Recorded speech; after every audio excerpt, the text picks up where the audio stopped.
Hello once again, friends, and continuing our exploration of cane essentials. And we're going to pick up right where we left off. We had some questions from folks, not today but previously, about a good effective sequence against somebody attacking through one of the 5 gateways. And we explored the 5 gateways in the immediately prior video. So you can check on that if you're not familiar with what they are. But there was something that triggered a response from me that resulted in a real nice self-defense flow that we're just going to clarify here and make available to you for your personal research and exploration. Okay, so let's just say that Sifu Crescentis is here assisting me, of course, as in the past, and he attacks me with a right hand punch. 1, 2, 3. Okay. What we're doing here is something we talked about 2 or 3 videos ago. It's called the setup on the 5-strike pattern. And we had the 5-strike pattern is 1, 2, 3, 4, 5, or 1, 2, 3, 4, 5, or 1, 2, 3, 4, 5. It could be any combination of the 5 strikes. But that cinco terros is something that's prevalent in all of the stick fighting arts, and it's something you have to really look into and perfect if you intend to do anything with any of this stuff. So he throws a right hand strike. I'm in here. You see how I'm defended here. I've closed my doors and my gateways. Second hit. Third hit. Now I've basically done 2 of the 5 strikes. This would be the 3rd one, and I just ignored 2 of them. The 2 that I've done are effective. I've got his attention, and I'm underneath. Now I want you to see the crucial move here. He comes in, 1, 2, 3. Now a lot of people will come in with the straight in thrust just with 1 hand. I always do it with 2 hands. Okay, here's why. If you do it with 1 hand, you don't have the rotational potential of using the hook of the cane to your strategic advantage. When I do it with 2 hands, at any point in time, I can float this over and use it as part of my tactic. Okay, so here's what I want you to get. Anytime you're in a self-defense sequence, 1, 2, 3, you will want to end it or emphasize your counter response with some sort of a direct hit which backs the attacker off.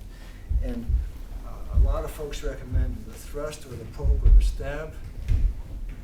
I don't disagree with that, but I prefer to do it with 2 hands because I can drive the full force and full weight of my energy into that person and follow up by floating the cane over and capturing the person from the head and neck for a final ending technique. So the move will look something like this. You're here and you float it. Okay, when you get good at this, it doesn't matter how you float it. You can float it either way because you're just going to capture whatever's out there with the hook. But in the beginning, float it so that you're capturing on the person's left side. Okay, it'll just keep it simple and consistent for you. So what I just do is sense a crisp, playing it in the air here, is I hit 1, came across, distracted, across his eyes, then I came down low and hit, and then I went up high again. Okay, now what I want to do next with it is this. I'm going to capture, bring his head and upper body to me by capturing his neck and drive my knee through. Okay, you have to observe the angle that I do this with. I'm actually capturing him on his left side, driving my knee with my left knee. So I'm crossing his body and going into him at an angle.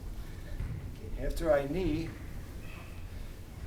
I release the capture. And that's the beauty, once again, of a cane. You can capture something and release just as quickly. So, to give you an idea of what I'm talking about, he throws the punch.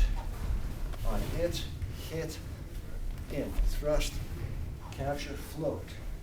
Okay, here's the kick, and I release. Now he's rebounding from the hit. So as I release quickly, I've got another opportunity for a strike. Okay? One more time. He hits. I hit above, under underneath. This time I capture. Okay, because his leg is forward, I'm going to go crossbody on him here. In. And this drives him back. He release. I release. And you can see how quickly, once again, the release is. We're here. His right foot's forward. And if you come around, sir. See, I hit, and he's actually stuck on me as I hit. I'm actually pulling him into me. As soon as I hit him, I release. So I've got my defense weapon back in place where I can use it. Okay? Now, the beauty of this is, as he goes back, you have a final, possibly fight-ending strike where you drive and you do what's called the bell ringer, straight on through the person's top third of his body, driving him to the ground.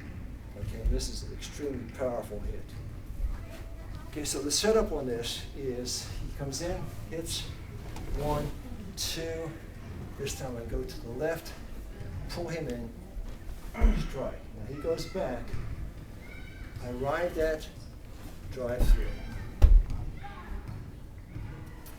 Now that works almost anywhere that you choose to employ it. So he can come with the right hand. Again, I can just hit, go in, and bring him down, right, and ride him over. Okay, sir. Let's take a look at that one more time from the first strike. I want to give you another example of options that are available. You're here, strike, float it. Okay, I strike here. Now watch. Bring the camera around, sir, if you will. All the way around to the side. You see, I'm locking onto the back of his jaw here and the lower part of his ear. You see how much leverage I have there? And he's really sort of stuck in that place. That's like a joint lock. And you could walk behind him and take him straight down to the ground. Or I can just go around, behind, and drag him down. Yes, sir. Those are very powerful options that you can employ at virtually any point in time. Back, sir, if you will. Say he throws a punch again. And I just strike. In, capture, down. Okay? Or release, drive down. The same spin-offs of the basic concepts we were just laying out for you. Stand up again, sir. He throws the punch. 1, 2, 3, 4, 5. Okay, without doing anything up there, at any point in time, you can drive the hook through to any other part of his body if you choose to do that. You can capture loose, free any parts of his body and roll them around. We're going to talk about those at other points in time, though, so we won't get distracted too much with them here. What I want you to get is this basic move. You're in. Just stand straight, sir. You're in, you strike, you float it up, and capture. Strike, float it up, capture. And after you capture, you drive the leg through. I do want to talk about driving the leg through a little bit. See, if I do the right leg, the balance is not as good. If he walks toward me, he'll actually throw me off balance. When I go with the left leg, I'm actually pulling his energy into the energy of the upcoming leg, and we're hitting centered on where I've captured him from him. So if he tries pushing me here, he gets the crashing. Because I've already destroyed his balance with the hit and with my position. So that's something else you have to get. And note the angle. I'm almost paralleling the angle of the stick. So I'm not working against the stick like this or like this. I'm working with the stick, pulling his energy into me. Okay? It's pretty complex stuff, but doable. And doable in the sense that these are just ideas for your entertainment and personal contemplation. If you're a martial artist, it's the kind of thing that you would just take as little nuggets and noodles to fool around with in class under the supervision of your instructor. And doing it safely at all times, because as you see, we're practicing this in a way that develops the skills within us without injuring each other. And we feel very comfortable with that. And we hope that everyone has the same spirit of compassion and generosity when they work out with their partners. So in any event, that's it for now. Look forward to seeing you down the line. Stay well and do well. Adios.